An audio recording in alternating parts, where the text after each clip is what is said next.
Hi everyone, it's Norm here in the backwoods of the Tallgrass Prairie Natural Area in search of our largest species at risk, the black ash.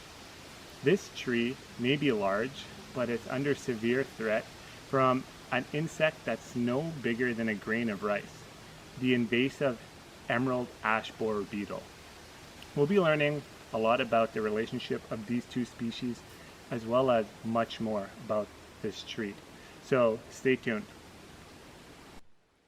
I find ash trees to be pretty distinct when we compare them to other trees that are growing in southeastern Manitoba.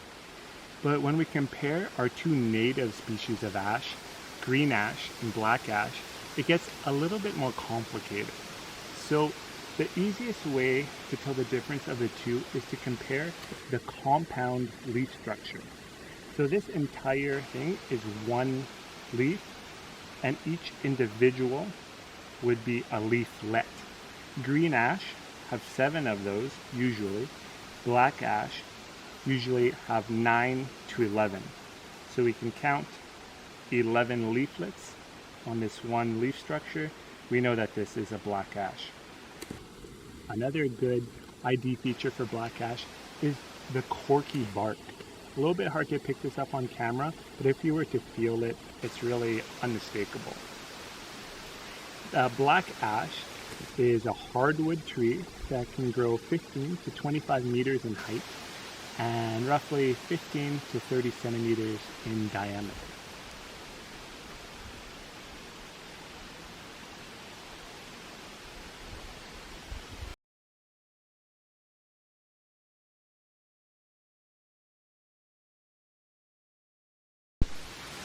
Observing where the ash is growing can also be a good indicator as to if it's a black or green ash. So black ash grow in wetter areas like the swamp we're in now. They can also be found along creeks, rivers, and in fens. In this habitat, black ash commonly lives to 150 years old, and they can live to upwards of 300 years. Black ash can be found in urban settings as well. Now here in southeastern Manitoba, we are at the edge of their range. So from here, the black ash is found all the way east to Newfoundland, and in the United States is found in the Northeast.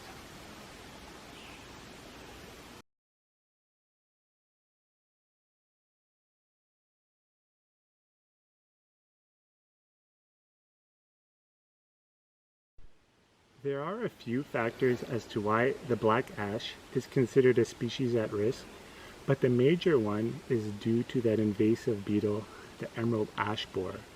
Already, this small beetle has killed tens of millions of trees, and there's no sign of it slowing down.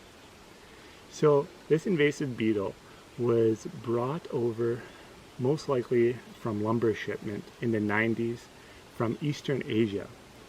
Once the beetle is present in an area, 90 to 99% of the trees around are killed in a single decade. So how the beetle kills a tree is by laying the eggs on the bark. The larvae will then burrow into the tree and feed on the inner bark, essentially cutting off the water and nutrient supply, killing the tree within a few years. The adults can fly short distances when they emerge.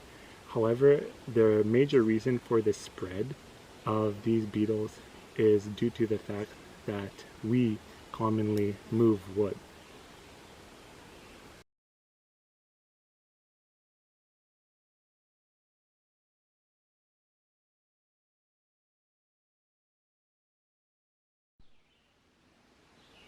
If we lose black ash, we lose more than just a tree.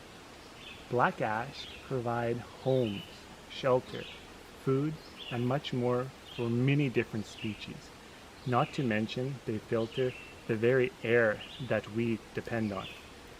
Keeping a forest healthy is very important for the ecosystem, but it's also vital for us. Thanks for watching today's episode, and we'll see you next time.